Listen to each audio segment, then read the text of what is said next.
তো ছেলে সন্তান হয় নাই, তার পরের বছর এসে আবার হাজির, হুজুর একটু দোয়া করেন আমার জন্য আল্লাহ একটা ছেলে সন্তান দেয়। হুজুর আবার দোয়া করলেন, কিন্তু ছেলে আর হয় নাই। পরের বছর এসে আবার হাজির, হুজুর একটু দোয়া করেন। কি দোয়া করবো বাপ?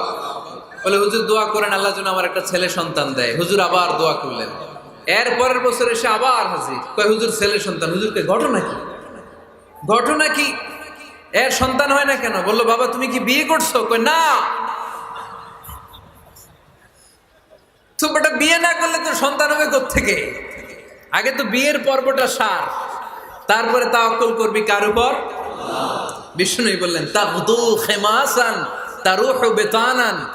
পাখিগুলোর মতো যদি সকালবেলা তাওয়াক্কুল করে বের হয়ে যাও, প্রতিটা পাখি, আপনাদের গাজীপুর এলাকায় পাখির বাসা আছে নাকি? কি পাখি আছে? বাবুই পাখি, হ্যাঁ কি পাখি? সব আছে। তো এই পাখিগুলো এই গাজীপুরের বিভিন্ন গাছপালার উপরে যে নিড় বানিয়েছে বাসা, দেখবেন সকাল বেলায় এই পাখিগুলো আল্লাহর উপর তাওয়াক্কুল করে বের হয়ে যায়। এই পাখিগুলো জানে কোন জায়গায় ওর রিজিক আছে। এই পাখিগুলোর রিজিকের ব্যবস্থা করলো কে? সারাদিন শেষে পাখিগুলো আবার ওদর পূর্তি করে পাখিগুলোর নিড়ে ফিরিয়ে দেয় কে? জানে না কোথায় খাবার আছে। আমাদের ফ্রিজ আছে, ফ্রিজ, ডিপ ফ্রিজ, 7 দিনের বাজার করে ডিপ ফ্রিজের মধ্যে খাবার রেখে দেই। পাখিদের ডিপ ফ্রিজ আছে নাকি?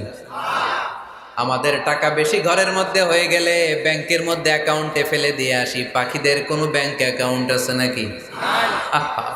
তারুহু তাগদু খিমাসান তারুহু বিতানান। সকালবেলা পাখিগুলো কিচির মিচির আল্লাহর জিকির করে বের হয়ে যায়।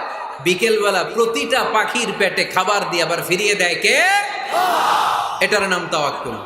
ওমরে ফারুক বললেন তোমরা যা করছো এটা তাওয়াক্কুল নয়। নামাজের পরে বের হয়ে যাবা, আল্লাহর জমিন যে আবাদ করবা, কৃষি কাজ করবা, ব্যবসা করবা, বাণিজ্য করবা, চাকরি করবা, আবার নামাজের সময় ঘরে আসবা। এর মাধ্যমে তোমার ঘরে যে হালাল রিজিকের ব্যবস্থা আল্লাহ করে দিবে, এটার নাম হলো তাওয়াক্কুল। পড়েন সুবহানাল্লাহ। গোটা জমিনটা আমাদের, গোটা জমিন আমাদের জন্য আল্লাহ দিয়েছেন। যেখানে যাবেন রিজিকের ব্যবস্থা আছে না নাই? আপনাদেরকে শোনাইছি না যে বাংলাদেশের পাহাড়ে কি চাষ হয়? ওখানে জুম রেখেছে আল্লাহ। মালয়েশিয়ার ক্যামেরন হাইল্যান্ডে আল্লাহ ফলের বাগান, ফুলের বাগান রেখেছে। আবার আপনি সাগরের মধ্যে নামলে রিজিক আছে না নাই? কি আছে? মাছ। সুবহানাল্লাহ কইবেন না? ওয়ালাকাদ কাররামনা বানি আদম ফাহামালনাহুম ফিল বাররি ওয়াল বাহরি ওয়া রাযাকনাহুম মিনাত তাইয়্যিবাত। রব্বুল আলামিন বলেন আমি পুরো বনি আদমকে সম্মানিত করেছি। জলে স্থলে সব জায়গায় মানব জাতিকে বিচরণের সুযোগ করে দিয়েছি। আর মানুষের জন্য আমি আল্লাহ হালাল রিজিকের ব্যবস্থা করেছি। সুবহানাল্লাহ পড়েন। হালাল রিজিকের ব্যবস্থা আল্লাহ করেছেন। এজন্য everyone should be energetic, everyone should be active. আমাদেরকে অ্যাক্টিভ হতে হবে, এনার্জেটিক হতে হবে। শ্রম করে করে, কষ্ট করে করে আমাদেরকে আগাতে হবে। স্রষ্টা আমাদেরকে একটা যুদ্ধে ঠেলে দিয়েছেন, সংগ্রাম করে করে আমাদেরকে বেঁচে থাকতে হয়, ঠিক কিনা? এই জমিনে যখন আমরা এসেছি তখনই আমি সংগ্রাম করেছি। বিশ্বাস করেন, একজন স্বামীর 1 ফোঁটা বীর্যের মধ্যে যদি 20 কোটি শুক্রাণু না থাকে, কয় কোটি? আরো জোরে। 20 কোটি শুক্রাণু যদি না থাকে, 20 কোটি বা 2 কোটি শুক্রাণু যদি না থাকে, তাহলে ওই শুক্রাণু থেকে কোনো মানব সন্তান মায়ের পেটে জন্ম নেয় না। তাহলে চিন্তা করেন, ওই 20 কোটি শুক্রাণুর মধ্যে আমি একটা শুক্রাণু, ঠিক কিনা? এতগুলো শুক্রাণু ডিম্বাণুকে আঘাত করে অ্যাক্টিভ হতে চেয়েছিল। ওই 2 কোটির মধ্যে বাকি সবগুলোরে হারিয়ে চ্যাম্পিয়ন হয়েছিলাম সেদিন মায়ের গর্ভে আমি। চিল্লায় বলো ঠিক কিনা? সেদিন আমার হাত ছিল না, সেদিন আমার পা ছিল না, আমার চোখ ছিল না, আমার রেসপিরেটরি সিস্টেম ছিল না, আমার ব্রেইন সচল ছিল না, আমার মামা ছিল না, আমার দাদা ছিল না, আমার গায়ে শক্তি ছিল না। ওই কঠিন পরীক্ষায় যদি 2 কোটি কম্পিটিটরকে আমি হারিয়ে বিজয় লাভ করতে পারি, এই জমিনের বুকেও আমার কেউ হারাতে পারবে না। চিল্লায় বলো ঠিক কিনা? আমরা এসেছি বিশ্বকে জয় করার জন্য, জয় করার জন্য। আবার যখন মায়ের পেট থেকে বের হই তখন আমাকে সংগ্রাম করে বেরোতে হয়। এইখানে তোমরা আমার ছোট্ট সোনামণিরা সিজারে হয়েছো কারা কারা দেখি সিজারে, যে হুজুর আমি সিজারে পৃথিবীতে এসেছি। হাত তোলো, কয়েকজন হাত তুলছে, মাশাআল্লাহ, ঠিক আছে, অসুবিধা নেই, হাত নামাও। এটা একটা প্রাকৃতিক নিয়ম, মায়ের পেট থেকে পৃথিবীতে আমরা এইভাবে আসি। কেউ প্রাকৃতিক পদ্ধতিতে আসি, কেউ সিজারে আসি। যারা সিজারে আসছে তারা এই কষ্টটা সহ্য করে নাই, তাদের অন্য ধরনের স্ট্রাগল পৃথিবীতে আসার পরে। কিন্তু আমরা যারা নর্মাল প্রসেসে এসেছি সেই সময়টার কথা খেয়াল করেন। আমাদের দেহের সাইজ অনেক বড়, আমাদের ওজন অনেক বেশি, কিন্তু আমাদের মায়ের যেই অঙ্গটা দিয়ে আমরা পৃথিবীতে এসেছি ওই জায়গাটা বড় সরু। খুব ছোট্ট একটা জায়গা দিয়ে এই বিশাল দেহ নিয়ে আমাকে সংগ্রাম করে আসতে হয়েছে, ঠিক কিনা? এবং এটা ল্যাবরেটরিক্যালি প্রুভড, সায়েন্টিফিক্যালি অ্যাটাস্টেড যে এটা একজন বাচ্চার জন্য, নবজাতক নিউ বর্ন বেবির জন্য খুবই স্বাস্থ্যকর, খুবই হেলদি। কারণ এই ছোট্ট জায়গাটা দিয়ে, মায়ের ওই ছোট্ট অঙ্গ দিয়ে আমরা যে পৃথিবীতে আসি, আমাদেরকে একটা চাপ সহ্য করতে হয়। ওই চাপের কারণে আমার নাকের ভিতরে, কানের ভিতরে যে ধরনের দূষিত গ্লিসারিন আছে, পদার্থ আছে, এগুলো সব বের হয়ে যায়। আর এই প্রচন্ড চাপটা আমাদের দেহটাকে কর্ম সহিষ্ণু হয়ে গড়ে তুলতে সাহায্য করে। কোন সুবহানাল্লাহ। সেই দিন আমরা স্ট্রাগল করে পৃথিবীর বুকে এসেছিলাম। যেদিন মায়ের পেট থেকে যুদ্ধ করে আমাকে পৃথিবীতে আসতে হয়েছে, ওই দিন আমার কান ছিল? এখনকার মতো কানের শক্তি ছিল? এখন যে হাতে শক্তি, ওই শক্তি ছিল? ওই কঠিন পরিস্থিতিতে যদি আমি সংগ্রাম করে টিকে থাকতে পারি, বর্তমান সময়ে আমাদেরকে কেউ আটকায় রাখতে পারবে না, পারবে না।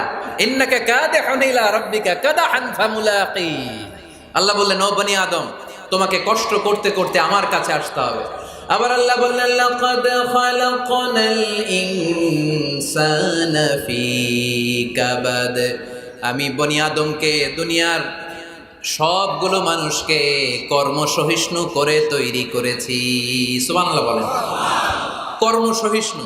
আমাদের এক একজন মানুষ যে আমরা কতটা কষ্ট আর ধৈর্য সহ্য করতে পারি আপনি কল্পনাও করতে পারবেন না। নর্মাল প্রসেসে আমাদের মা যেদিন আমাদেরকে ডেলিভারি দিয়েছিলেন, তখন আমাদের মা 57 ইউনিট প্লাস।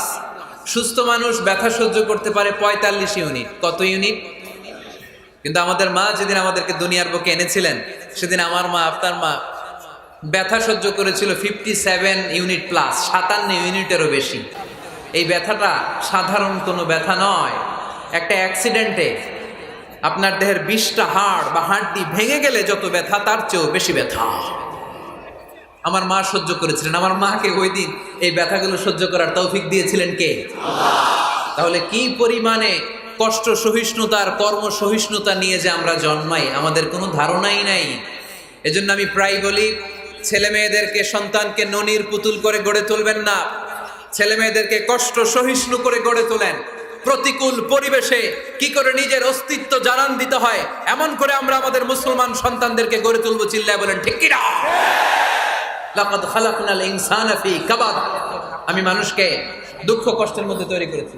আমরা বলছিলাম কাজের সময়, আরো জোরে বলতে হবে, কাজের সময়, নামাজের সময়, আর ভরসা করতে হবে একজনের উপর, তিনি কে? কাজে কোনো লজ্জা আছে? লজ্জা কিসে? অলসতায়। আমরা অলস হতে চাই না। রসুল বাত্তালে দুক্কানু শয়তান, অলস মস্তিষ্ক শয়তানের আড্ডাখানা। আমরা নিজের পায়ে দাঁড়াতে চাই, আমরা স্বাবলম্বী হতে চাই, আমরা সাস্টেইনেবল ডেভেলপমেন্ট গোলের পক্ষে, আমরা মিলেনিয়াম ডেভেলপমেন্ট গোলের পক্ষে, আমরা বাংলাদেশকে উন্নতির শিখরে নিয়ে যাওয়ার পক্ষে। চিল্লায় বলেন ঠিক কিনা? আমরা আগে দুনিয়ার কল্যাণ চাই, এটা ইসলামের নিয়ম। আগে কি আখেরাত চাই না আগে দুনিয়া চাই? জোরে বলেন। আরে দুনিয়াতে ভালো থাকলেই তো আখেরাতে ভালো থাকবেন। এজন্য আল্লাহ আমাদেরকে শিখালেন, পড়ো রব্বানা আতিনা ফিদ দুনিয়া হাসানাহ ওয়া ফিল আখিরাতি হাসানাহ ওয়া কিনা আযাবান নার। আয় আমাদের রব, এই দুনিয়ার বুকে আপনি আমাদেরকে কল্যাণ দেন, আখিরাতের বুকে আপনি আমাদেরকে কল্যাণ দেন, আগুনের শাস্তি থেকে আল্লাহ আপনি আমাদেরকে বাঁচিয়ে দেন। পড়ে না আমিন। তাহলে আগে দুনিয়া, তবে দুনিয়াকে হৃদয়ে স্থান দেয়া যাবে না। দুনিয়াকে বশ করে হাতে নিব, কিন্তু হৃদয়ে থাকবে আখিরাত। জোরে বলতে হবে ঠিক কিনা? নিজ হাতে উপার্জিত সম্পদের চেয়ে শ্রেষ্ঠ কোনো সম্পদ আর হতে পারে না।